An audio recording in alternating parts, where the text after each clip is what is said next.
एक समय की बात है। एक छोटे से गांव में माया नाम की एक बूढ़ी औरत रहती थी। वह एक साधारण और संतुष्ट जीवन जीती थी, लेकिन उसके दिल के पास के शहर की यात्रा करने की गहरी इच्छा थी। यह शहर अपने हलचल भरे बाजारों और जीवंत वातावरण के लिए जाना जाता था। कुछ ऐसा जो माया ने कभी अनुभव नहीं किया था। एक दिन माया का पोता आरव उसे मिलने आया। जब वह शहर के बारे में बात कर रही थी तो उसकी आंखों में उत्साह की चमक देखकर आरव ने उसकी इच्छा को पूरा करने का फैसला किया।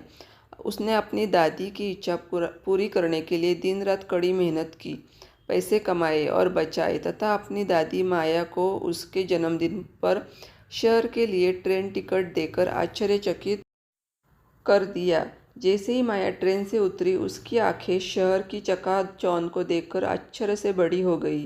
जीवंत रंग, बाजार का शोर और सड़क के भोजन की गंध ने उसकी इंद्रियों को भर दिया।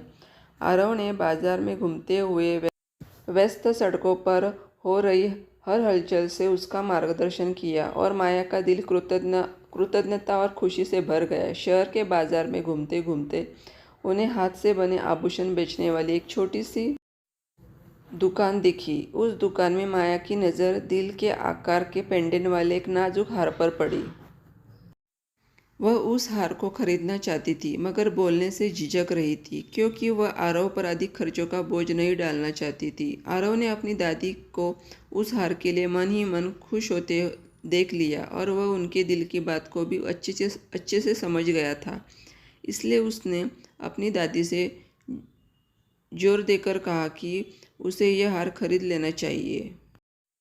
आरव की जिद के आगे माया ने घुटने तक दिए और वह हार लेने के लिए मान गई। उसके बाद वे गांव लौट आए। वहां से लौट आने के बाद माया हर दिन हार पहनती थी, क्योंकि उनके लिए यह सिर्फ आभूषण का एक टुकड़ा नहीं था, बल्कि यह आरव का प्यार और समर्पण का नतीजा था जो उसने अपनी दादी के लिए दिखाया था। इसके अलावा यह हार माया को उसका सपना पूरा होने की याद दिलाता था।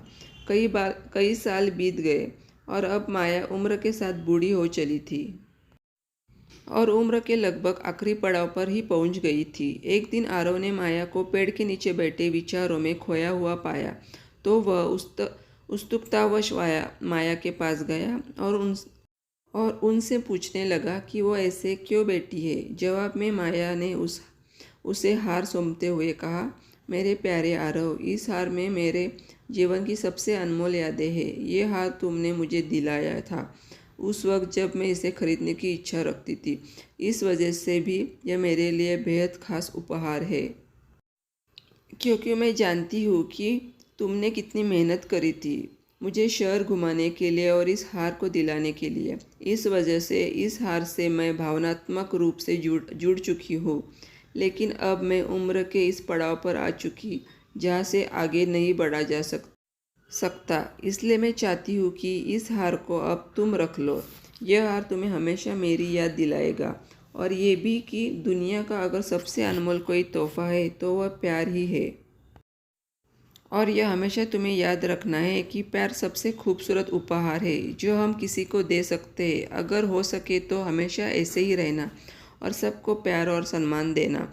और अब माया ने अपनी आंखें मूंद ली थी और आरव भी माया की बात को अच्छे से समझ चुका था। बदले में वह बस हाँ में सर हिलाकर रह गया और उसकी दादी देखते ही देखते उससे बहुत दूर जा चुकी थी। माया के प्यार की गहराई का एहसास होते ही आरव की आंखों में आंसू आ गए। उसके लिए यह हार एक अनमोल संपत्ति बन गया जो उनके बीच साझा किए गए बंधन का प्रतीक था।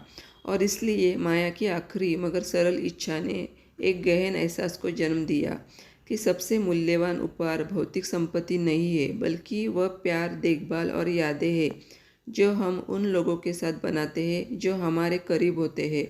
और यही बात सबसे ज़्यादा मायने भी रखती है। इस कहानी से यह निष्कर्ष निकलता है कि जीवन की आपाधापी में भावनात्मक कहानियाँ वे धागे होते हैं जो हमें एक साथ बांधते हैं। वे हमें हमारी साझा मानवता, सहानुभूति की हमारी क्षमता और समय व स्थान से परे संबंधों की सुंदरता की याद दिलाते हैं। ये कहानियाँ, चाहे वे दुख के आंसू लाए या खुशी के आंसू, हमारे दिलों को इस तरह छूने की ताकत रखती है जैसे कोई और नहीं कर सकता।